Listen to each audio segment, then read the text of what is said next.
इमरान खान साहब और उनकी एहलिया बुशरा इमरान के खिलाफ अडियाला जेल के अंदर तोशा खाना केस 2, जिसको बुल्गेरी सेट के नाम से भी जाना जाता है, FIA के बिहाफ पर आज इस्तगासे ने तफ्तीशी अफसरान जो हैं वो पेश किए।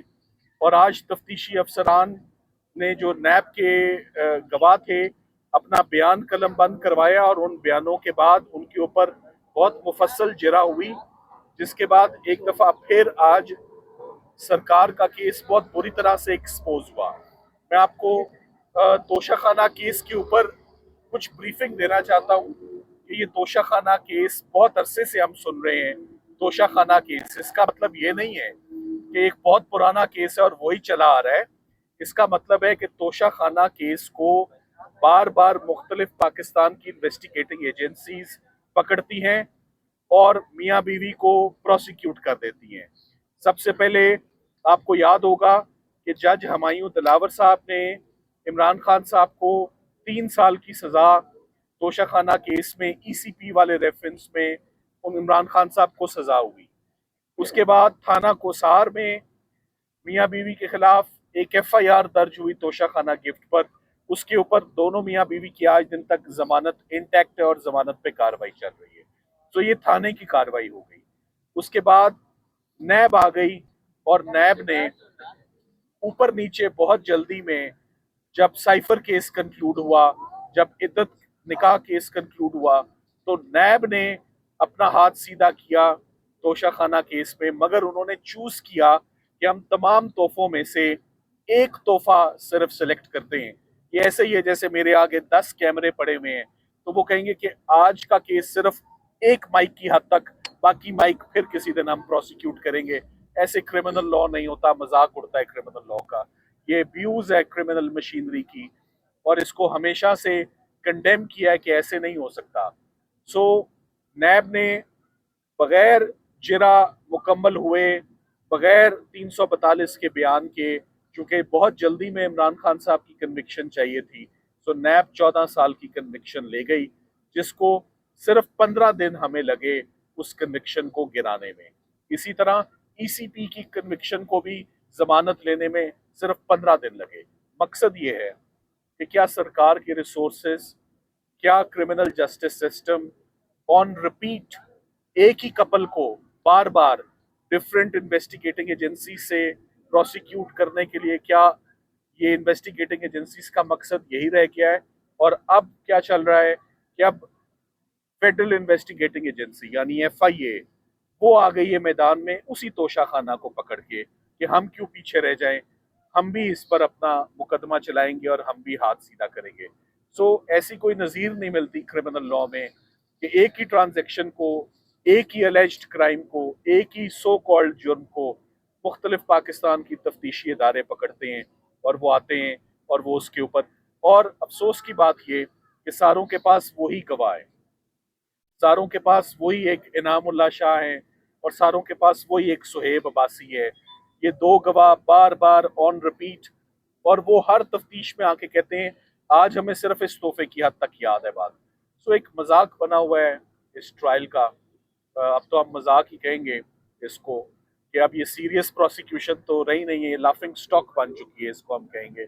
और ये प्रोसिक्यूशन मैं आपको बताता चलूं कि सिर्फ 2 से 3 हेयरिंग्स में कंक्लूड होने वाली है। अब सबसे बड़ा जो हमारे लिए हेयरिंग है वो कल सुबह है, वो अलकादर ट्रस्ट की हेयरिंग है, क्योंकि मैं आपको बताऊं जनवरी से मियाँ बीवी अपनी जमानत हासिल करने के लिए जो नया इस्लामाबाद हाई कोर्ट है, the new Islamabad high court, में उसको न्यू ये कहूँगा कि न्यू में जब से नए चीफ जस्टिस साहब आए, ना इमरान खान साहब का कोई केस लगा है, ना ही उनको कोई रिलीफ मिली है। कोई मुकदमा एक्चुअली फिक्स ही नहीं हुआ। रिलीफ लेना ना लेना वो तो बात की बात है, मुकदमे लगाए ही नहीं जाते। तो फाइनली 8-9 माह के इंतजार के बाद कल अलकादिर की हेयरिंग मैच्योर है। और पॉजिटिव बात एक ही मैं बताऊंगा आपको कि इंशाल्लाह ये जमानत का केस है। अगर कल जमानत मियाँ बीवी की अगर दोनों की हो जाती है तो दोनों की रिलीज कल मैच्योर है, कल उनकी कल उनकी रिलीज तैयार है। You have to understand that जितने लीगल केसेस बने थे वो सब के सब एक एक करके खत्म हो चुके हैं। सब या एक्विटल्स हो गए हैं या सस्पेंडेड सेंटेंस है, यानी कि सजाएं मुअत्तल हो गई हैं, या उनमें प्री अरेस्ट हो गई है या पोस्ट अरेस्ट हो गई है। यानी फ्रीडम, आज़ादी तैयार है उन तमाम केसेस में। सिर्फ एक में कैद रखा हुआ है, उसका नाम अल कादिर है, वो कल लगा हुआ है और कल कोई गुंजाइश नहीं है कि उसमें उल्तवा हो, उसमें तारीख दी जाए या उसको एडजर्न किया जाए। हम उम्मीद करते हैं सरकार आए या ना आए, सरकार की तबीयत ठीक हो या ना ठीक हो, कल अल कादिर केस में डिजर्व करते हैं मियाँ बीवी के उनका ये फैसला कल आ जाए और फाइनली कल वो अडयाला जेल से बाहर आके यहाँ खड़े होके आप लोगों से बात करें। एक सेकेंड, सो ये मुश्किल नहीं है। सो उम्मीद करते हैं कि जो स्विफ्ट जस्टिस है वो मिले। हमने इमरान खान साहब ने चीफ जस्टिस साहब से भी गुजारिश की कि जेल में होने वाली जो ज्यादतियाँ हैं बड़ी बेसिक बातें हैं और बड़ी वो अजीबोगरीब सी, यानी बच्चों से बात ना करवाना, किताबें ना मिलना, टीवी ना होना, डॉक्टर ना होना, अखबार ना होना। किताबें किताबें तो बड़ी बेसिक सी चीज़ है ना। आप किसी भी प्रिजनर को या किसी भी आप इनमेट को, आप इन लोगों को तो सजाएं कम होती हैं किताब पढ़ने से, डिग्री लेने से सजा कम होती है। तो इधर किताब उनको दी नहीं जाती, वो कहते हैं मैं किताब पढ़ के मेरा वक्त गुजर जाता है। तो ये चीफ जस्टिस साहब को तमाम जो एक शिकवा है वो जा चुका है और उसके नतीजे में अब हम उम्मीद करते हैं कि बहुत जल्द कुछ इनको रिलीफ भी मिलेगी। सो इमरान खान साहब ने कभी भी कोई मेडिकल ग्राउंड आपने नहीं सुनी होगी मेरे मुंह से या उनके इंस्ट्रक्शंस पे। तो हैट्स ऑफ टू हिम कि एट द एज ऑफ 72 73 वो तमाम मुकदमा लड़ रहे हैं, लड़ते आ रहे हैं। प्रॉबेबली ये क्रिकेट की दुनिया का जो स्टेमिना है ये उनके काम आ रहा है मुकदमे लड़ने में भी, कि वो इज नॉट गिविंग अप और वो कहते हैं हम फाइट करते रहेंगे। सो वर्ल्ड रिकॉर्ड कायम हो चुका है मेरे ख्याल से। तो 300-350 केसेस लड़े जा चुके हैं, 550-600 वकालतनामे दाखिल हो चुके हैं, बट ख़त्म नहीं हो रहा ये सिलसिला।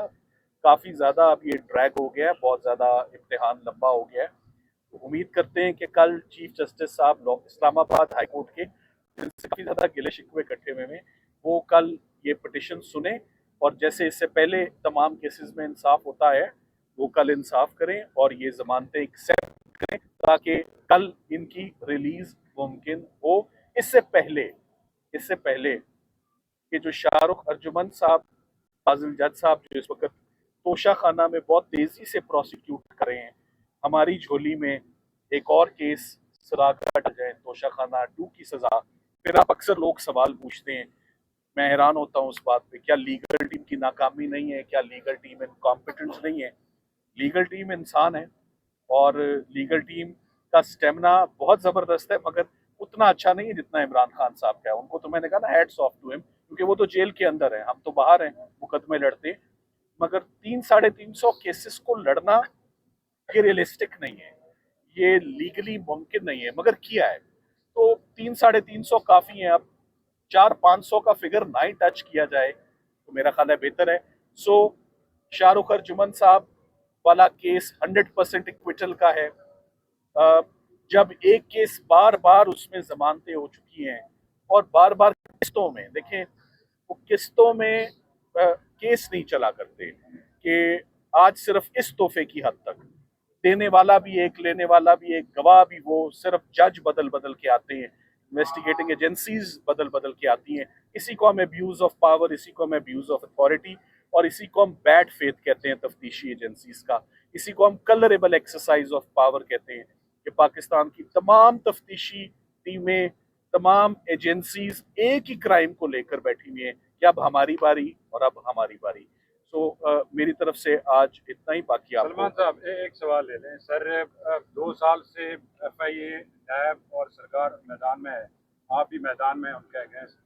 2 साल में जितने भी केसेस हुए, आपने खुद कहा कि 3 केसेस में आपने इन्हीं अदालतों से रिलीफ दिया।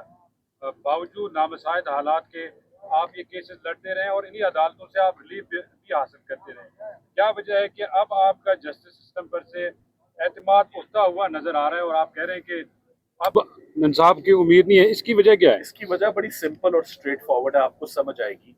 अडयाला में अंदर जाना, दरवाजा खोलना आसान है। इस्लामाबाद हाई कोर्ट के दरवाजे बहुत टाइटली बंद है इमरान खान साहब के लिए। चीफ जस्टिस साहब ने भी वो ताला लगाया हुआ है, रजिस्ट्रार ऑफिस ने भी लगाया हुआ है, फिक्सिंग ब्रांच ने भी लगाया हुआ है। सो अदलिया को सिर्फ दरवाजे खोलने हैं। मेरा ख्याल है ये दरवाजे खुलेंगे तो जजेस भी अंदर ही बैठ के काम करेंगे, ना कि ये कि सड़क क्रॉस करके सुप्रीम कोर्ट जाएंगे। अच्छा सर, मेरा एक सवाल है सर, कौमी अदालती पॉलिसी साथ कमेटी के जो रूल्स एंड रेगुलेशन है या उनके मुताबिक इस्लामाबाद तुर्की की तरफ से उस पर भी केस बना था पीटीआई के दौर में। सॉरी, मैं दोनों का लॉस्ट। मैं आपको सवाल दोबारा कर देता हूँ। मैंने कहा कि देखिए इस गिलानी के दौर में भी उनकी जब तुर्की के वज़ीर आज़म आए थे, वहाँ वज़ीर आज़म ने उनकी बेअहलियत को गिफ्ट दिया था। उस पर गोशा खाना का केस पीटीआई के दौर में बना था। उस वक्त भी ऐसा ही नहीं है इनके रहता। चले अगर मुझे मालूम नहीं है, जो आप मेरे इल्म में इजाफा कर रहे हैं, अगर बना भी हो, आज की प्रेस कॉन्फ्रेंस किस बात पे कि एक दफा कर लो भाई, एक ही दफा कर लेना मुनासिब है। बार बार मोनोटोनस, बोरिंग, हम कोई अंदर इंटरटेन होके आ रहे हैं, बोरिंग, वही गवाह, वही जज, वही इल्जाम, सिर्फ जज बदल के सजा मुख्तलिफ करके सजा के प्रोसेस को लंबा करना है। मैंने तो आपके आगे एक बड़ा सिंपल मौकफ रखा है। 2.5 सालों में एक ही केस चल रहा है, नहीं, कोई केस एक नया दार आ जाता है, अब हम करेंगे, ऐसे नहीं होता। अच्छा सर, कौमी अदालती पॉलिसी कमेटी का जो हवाला दिया जाता है और रजिस्ट्रार इस्लामाबाद हाई कोर्ट की जानिब से भी कि जो सजाए मौत या जिनकी ज्यादा वो है उनकी अपीलें पहले लगेगी और जिनकी कम सजाएं, बकायदा एक पूरी तरतीब बनी हुई है, तो उसमें आपके केस को भी उसी में फाल किया ये मैंने 22 सालों में ऐसे रूल्स नहीं देखे, पहली दफा सुन रहा हूँ जो आप फरमा रहे हैं। बास केसेस की प्रायोरिटी बन जाती है। फॉर एग्जाम्पल, मेरा आप ही से सवाल है, खातून की जमानत को रोक कैसे सकते हैं? वो रुक कैसे सकती है 10 महीने? इसका जवाब आप जरूर दीजिएगा, इस पे थोड़ी सी इन्वेस्टिगेशन कीजिएगा। फिर ना क्यों देखी जाती है, ना बारी देखी जाती है, बच्चों का, खवातीन का, बूढ़ों का और बड़ों का। इमरान खान साहब, मेरा ख्याल है जितने भी यहाँ लोग खड़े हैं उन सबसे ज्यादा फिजिकली फिट है, ये हकीकत है, आपसे भी ज्यादा फिट है, मगर 73 साल के एडवांस स्टेज के हैं। एज को मद्देनजर रखा जाता है फिक्सिंग में, एक शख्स की क्या उम्र है, फिर इसको भी मद्देनजर रखा जाता है कि 250, 300, 400 केसेस में झूठे साबित हो गए हैं तो इस केस को प्रायोरिटी दे दो। केसेस को प्रायोरिटाइज किया जाता है। मगर आपका जो सवाल का जवाब है ना, ये नहीं कह रहे झट मंगनी पट ब्याह, हमें ये सजा लिए हुए 10 महीने हो गए, हम कह रहे हैं जमानत अब तो सुन लो। Thank you very much. चलिए, अच्छा